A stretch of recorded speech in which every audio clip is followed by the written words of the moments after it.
Hi, it's Sandy Parker, and welcome to Crafting for Almost Everyone. Well, I've been really getting into making these covers for notepads for people, and I decided I would really kind of spruce this one up and make it a lot different than the other ones. The first thing I did is these came from the Dollar Tree, naturally. And the first thing I did is I took 2 of them off, and I made my measurements based on those 2. And so it's 5 1/8 inch tall, and then it's 3 5/8, and then 3 5/8, and then a 1/2 inch thick. So I added all that together, and so I need my paper to be 7 3/4 inch wide, which is what this is, and 5 1/8 inch tall. So then what I decided I was going to do with this one is excuse me, I'm going to line the front with this piece of sparkly paper. Then once I do that, then I'm going to make a what do you call that? I'm thinking of the word. I'm going to make a insert a folder place where you can put extra papers. That made a lot of sense, didn't it? So I'll show you how I did that in just a second. But first thing we're going to do is take off our tear tape, and I'm going to have Rich just kind of cut this part off. Okay, so I have that off, and the first thing I'm going to do then is I'm going to put this piece on, and I'm going to line it up with, hopefully, that's the big, hold your breath moment. I'm going to line it up on the corners. If it's off just a little bit, that's not going to matter because, like I said, we're going to be doing this folder piece. Okay, so what I did with the folder is I took a piece of paper that was bigger than this, and then I scored it so on the bottom and on this side so that I could fold both of those under and make it so that they would be able to, wait, I'm going to cut off, sorry, I'm going to cut off this little, there's a little tab right there where the 2 score lines meet, and I'm going to get rid of that because that's just excess paper that will drive us crazy we don't need. Okay, so then I'm going to fold this back, and I'm going to fold this piece up like that. Then I'm going to cut on a diagonal with my paper trimmer. You're going to take your paper trimmer and you're going to line this right there is where the score is. Hold on, I'll do it with the pointy thing. Right here is the line where the score is, and this is my cutting line right here. So I want to do it so that I'm going to turn my paper so that I'm going to basically cut it that on a diagonal about like that. Let me lay it down and see how that looks. That looks okay. I could always cut off more if I need to. What we're going for is that look right there. Got it? Let me give you a tip about tear tape when you're doing these little pockets. If you do the bottom pocket and take the tear tape off of it, and then you lay this piece onto it, you're going to make it so that you don't get any nothing's going to get stuck in there because of the way the tear tape is set. I hope that made sense. If you do it the opposite way, like if I would have put this on the bottom and that on the top, then you would have seen a different, it would have attached itself, anything would have attached itself to the inner lining. I just found a new place on eBay to find tear tape. It's very inexpensive, and you get 5 rolls for like $1 something of the 1/4 inch and I'll link that in the comments below so that you know where I where I got it, and it comes from China, so it does take a while to get it, but I mean, five rolls is a lot, and I think each roll had 10 yards, maybe. I might be wrong, but I'll get all that scoop for you and put it in the comments. Alright, here is, oops, I gotta cut that other edge off. Here's our folder, or our folded piece that we're going to make into a folder. I cut off that back piece. Then we're just going to line it up. Again, remember how I said it didn't really matter if that bottom of that piece was exactly right. It didn't matter because we're doing this and creating this little pocket, and then they'll be able to see that pocket's nice and big. They'll be able to do whatever they want to with that little pocket. Then the next step is going to be, we're going to put this layer in, and this layer is going to be where I'm going to be laying a bunch of post-it notes and clips, things like I did the last time. So let me take the backing and the middle section off of this. Next step, you're going to want to line up the back. Now this, I made this insert a little bit smaller. I did that on purpose because you're going to have a little bit of excess papers and things. So with this one, what I'm going to do is I'm going to lay it down in my scores, and hopefully do it straight enough that that I don't have a problem with getting it stuck in the wrong place. Let's see how that works. Yeah, good so far. Give that a big push, and then we'll give this a big push. Now, right now, our inside piece is just a little bit longer, so all I'm going to do is I'm just going to trim that off because we don't need that. Okay, so now this section is ready. We have this part that we can put our things on, or we can put them on the inside here. It could go either way, and I've made this piece to go right here so that that part is covered. So we're gonna, Rich is going to eliminate all of this too. Now this time when I put this piece in, I did save the I kept the creased piece, the scored piece, because our pad is going to be right beside this, and I didn't want people to see the bare paper. We're going to line this one up on the score.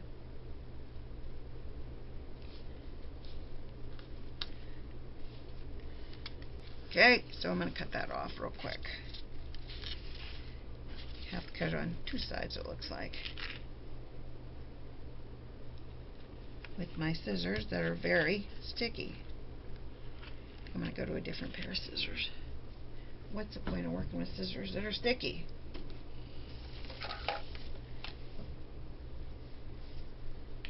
These ones are supposed to be stick-free, or whatever you call it, non-stick, stick-free. Who makes these things up? Okay, I'm going to cut that top part off right there, because I want to make sure that all my edges are as straight as I can get them. That's that piece. I also realized that I needed to make this edge of this piece just a little bit shorter. So I'm going to do that way. It doesn't get stuck in the folds. And I'm also going, well, let's see. Okay, so now it's time for the moment of truth. Well, not really. We're going to take the last tear tapes off.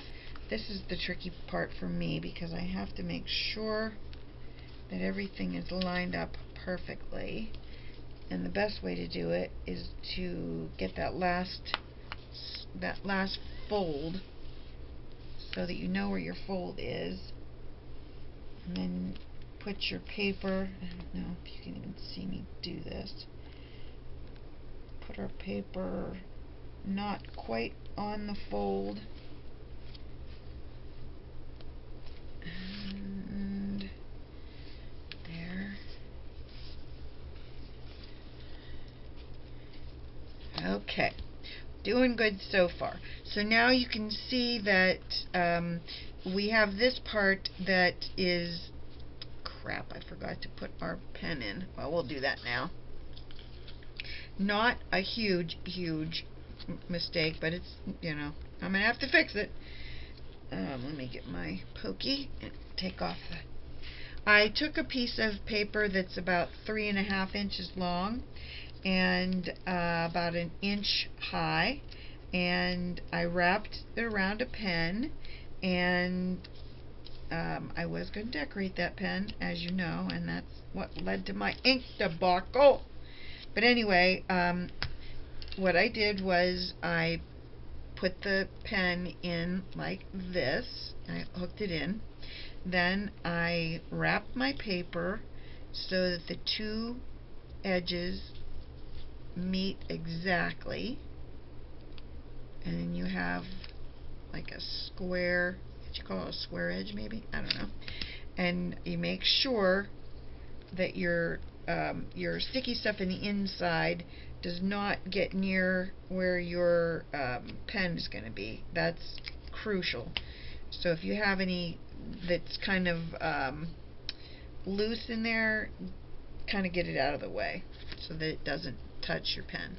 Then you're going to take your, I put tear tape on the front and the back, and we're going to put this, because of my mistake, we're going to have to put this on the underneath the paper pad here. And so I took it off one side, and now I'm going to take it off the other side. I could put it right there too. I'm going to put my pen back in because it helps you to know, like where your pen is in relationship to everything. And then I'm going to put mine right underneath, right like that, and then I'm going to push down on it. And then that way it's in there, and that it won't, you can get it out, no problem. Put it back in, no problem.